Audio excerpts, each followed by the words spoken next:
Merci de regarder Satellite Brussels. Avant toute chose, le pouce bleu pour nous encourager. Abonnez-vous à la chaîne, la petite clochette, activez-la pour être notifié lors des prochaines vidéos et les commentaires. Alors aujourd'hui, j'ai le plaisir d'accueillir David Jean Motte, que tout le monde connaît en Belgique et même ailleurs. David Jean Motte qui a eu l'excellente idée de lancer une marque qui s'appelle Belge t'es fou, avec comme slogan les phrases de nos politiciens qui nous ont fait tant sourire.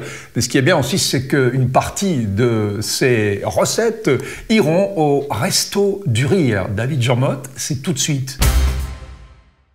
Un vrai plaisir de se retrouver, David Jean Motte, un vrai plaisir parce qu'évidemment, dans ces temps un petit peu exceptionnels, il y a des gens qui, au lieu de se désespérer, au lieu de se dire que tout est foutu, eh bien, il y a des gens qui ont des idées exceptionnelles et qui, quand tout le monde justement se plaint, David Jean Motte, tu as eu la bonne idée de lancer une marque pas que de fringues d'ailleurs, je crois, une marque qui s'appelle Belge t'es fou. Alors, en deux mots, le pitch, en deux mots, David Jean Motte, on t'écoute parce que c'est amusant.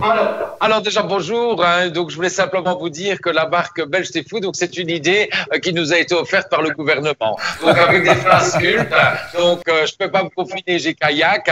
Donc, dès qu'on a entendu qu'on pouvait aller faire du kayak, alors que moi, sur Mons, c'est Valérie Cornelis qui est sur Bruxelles. On ne sait pas aller faire du kayak. On s'est dit, ouh là, il y a quelque chose à faire. Donc, Valérie m'a appelé un samedi et m'a dit directement, David, il faut absolument mettre ces phrases-là quelque part. Est-ce que tu es moqueur naturellement de ton caractère? Est-ce qu'il est un petit peu moqueur, espiègle? Est-ce que ça fait partie de ton fond, non?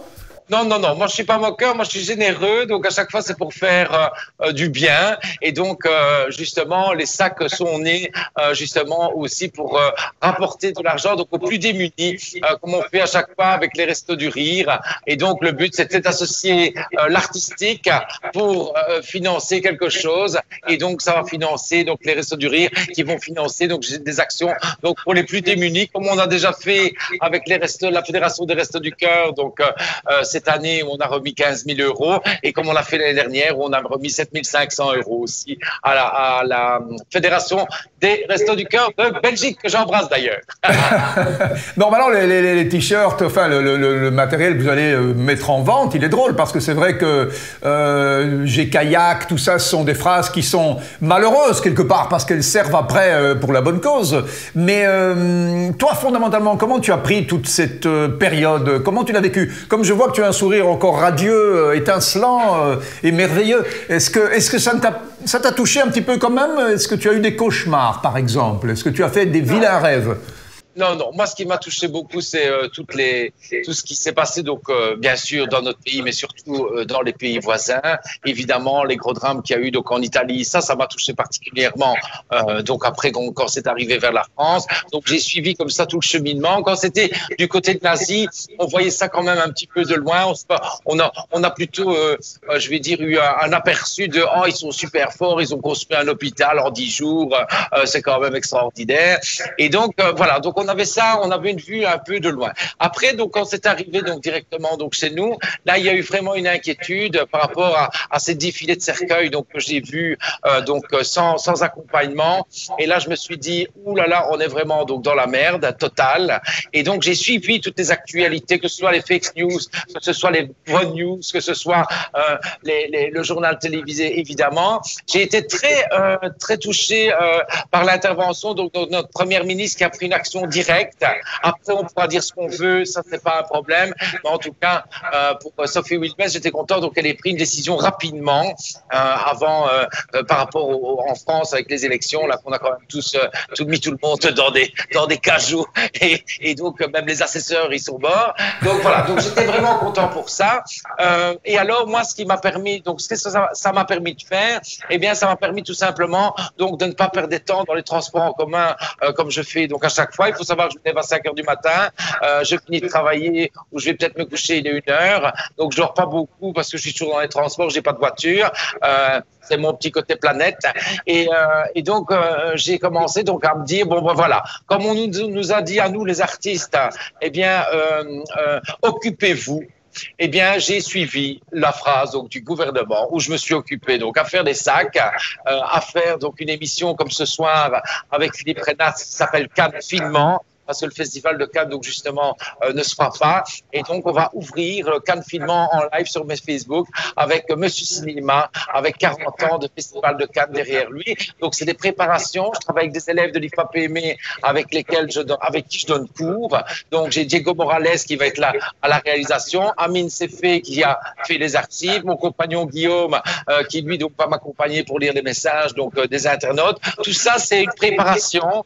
Tout ça, c'est en plus donc des pigeons, de mon intervention dans les pigeons les week-ends, en plus donc des interventions donc pour le Grand Cactus. Et bien donc je peux t'assurer vraiment que le temps ne me manque pas du tout.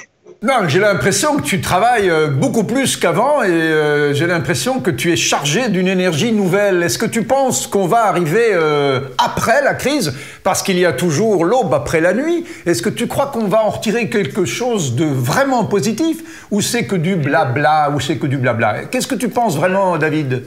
Alors déjà, il faut savoir qu'on va tous être traumatisés psychologiquement. Il y a eu la période SIDA où moi j'ai vécu ça, donc j'avais 13-14 ans, donc on pouvait pas faire l'amour sinon on allait mourir. En gros, c'était ça. Donc maintenant, il y a eu des séquelles, donc justement par rapport à ça aussi. Et donc ici maintenant, on est dans la période traumatisme coronavirus, donc on va plus avoir de contact physique à cause de ça. Donc on va prendre des distances. J'ai encore vu ici dernièrement, donc dans le Top Santé, que maintenant, quand on allait se dire bonjour derrière le masque, c'est qu'on devait soulever les sourcils et tendre le menton vers le haut. Ça voulait dire bonjour. Donc, il va y avoir comme ça une mutation sociale qui va se créer donc naturellement par rapport justement aux interdits. Les interdits, c'est quoi? C'est interdire de se regrouper, c'est interdire de se toucher. On a eu un traumatisme avec la fête des mères. On ne pouvait même pas aller voir notre maman. Donc c'était une fête des mères donc à la Tchernobyl, je vais dire avec les masques et tout ça. Donc c'était assez délicat. Donc psychologiquement, tout le monde va être, je vais dire marqué au fer rouge à cause de ce confinement et de tous les drames qu'on a vus autour de nous. Mais surtout, ce qu'on attend, et je pense que ça, il n'y a pas que moi qui vais le dire, je veux dire, c'est une pensée, c'est de cette ces fameux médicaments ou ce fameux vaccin, pardon, qui va nous permettre justement de nous réunir par la suite. Mais pour l'instant, c'est assez donc délicat, vu qu'on ne sait pas se le proscrire. En France, c'est interdit d'être prescrit par les médecins. Pour finir, on a vu que l'armée a quand même été soignée avec ça. On a vu que les patients qui étaient aussi soignés avec ça depuis longtemps, eh bien, donc, n'étaient pas dans les cas fragiles. Et donc, voilà. Donc, j'espère que maintenant, au niveau médical, au niveau gouvernemental, eh bien, tout va être pris en main correctement parce que c'est pas évident pour eux. Et ça, j'en suis mais totalement d'accord que c'est pas évident pour eux quand un drame comme ça arrive et qui n'est pas prévu. Eh bien, c'est clair que comme on est nombreux, déjà pour se mettre ensemble et parler autour d'une table quand on est à 10, c'est déjà pas évident. Et quand on est à je sais pas combien, là, plus de 400 ou je sais pas combien, combien c'est tout ça qu'il y a en Belgique, eh bien, je crois que ça doit être très, très, très difficile. Donc, j'aimerais pas être à leur place du tout. Mais par contre, moi, ça m'a permis donc de justement avec Valérie, avec Antonio Maggio qui a fait donc le design et avec Guillaume Coulon donc de prendre ces phrases pour les graver donc sur des accessoires. Oui, oui, et puis pour en faire bénéficier évidemment à la bonne cause, puisque l'argent, une partie de l'argent est évidemment redistribuée au Resto du Rire. Dis-moi David, il y a des choses évidemment qui sont très graves dans la vie, on vient d'en parler, et puis il y a des choses qui semblent futiles, qui semblent plus légères, mais qui font quand même méchamment les gens. C'est le coiffeur qui est fermé, les esthéticiennes, les toiletteurs. J'ai l'impression que ça, c'est quelque chose qui, même si ça a l'air d'être rien du tout, mais vraiment commence à peser sur les gens. J'ai l'impression. Bien sûr, donc c'est pour ça, si tu veux, que moi, par rapport à mon métier qui est quand même relooker à la base, donc j'ai fait donc des lives tous les jours ou presque tous les 2 jours pour justement pallier à ce problème. Donc on revient à des sources normales pour moi. On revient à la source. Voilà, c'est plutôt ça que je vais dire. Donc ça veut dire j'étais avec mes recettes de grand-mère. Donc comment teindre des cheveux avec donc des pelures de pommes de terre, comment avoir un hâle, comment décongestionner donc des selles cernes, comment avoir une belle peau.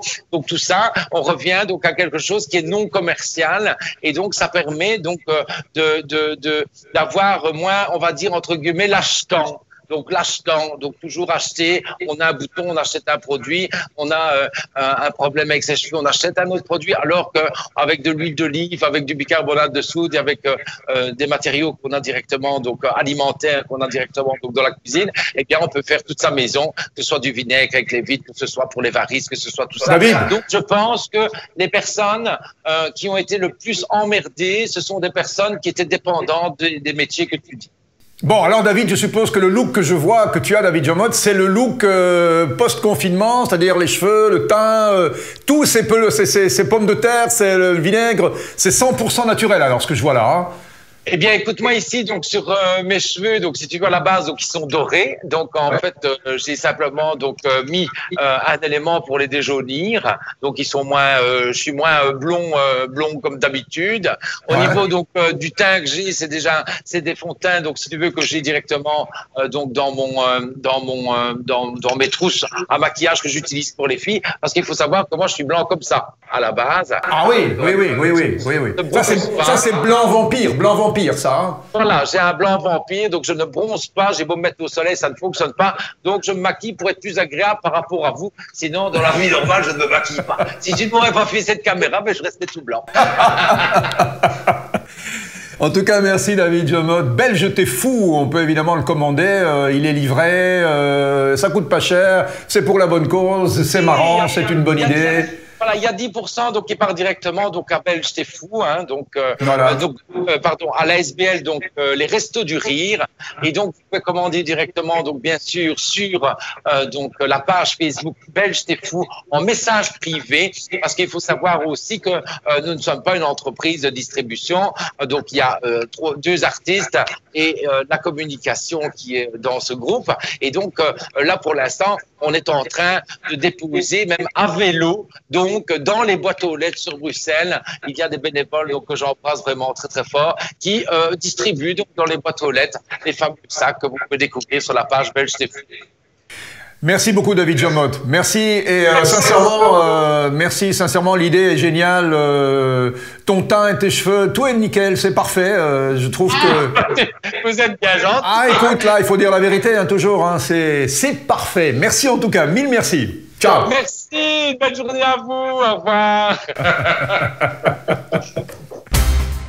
Merci d'avoir regardé cette vidéo et n'oubliez pas le pouce bleu pour nous encourager. Abonnez-vous à la chaîne. N'oubliez pas d'activer la clochette pour être notifié lors des prochaines vidéos, les commentaires et surtout, regardez les autres vidéos tout de suite.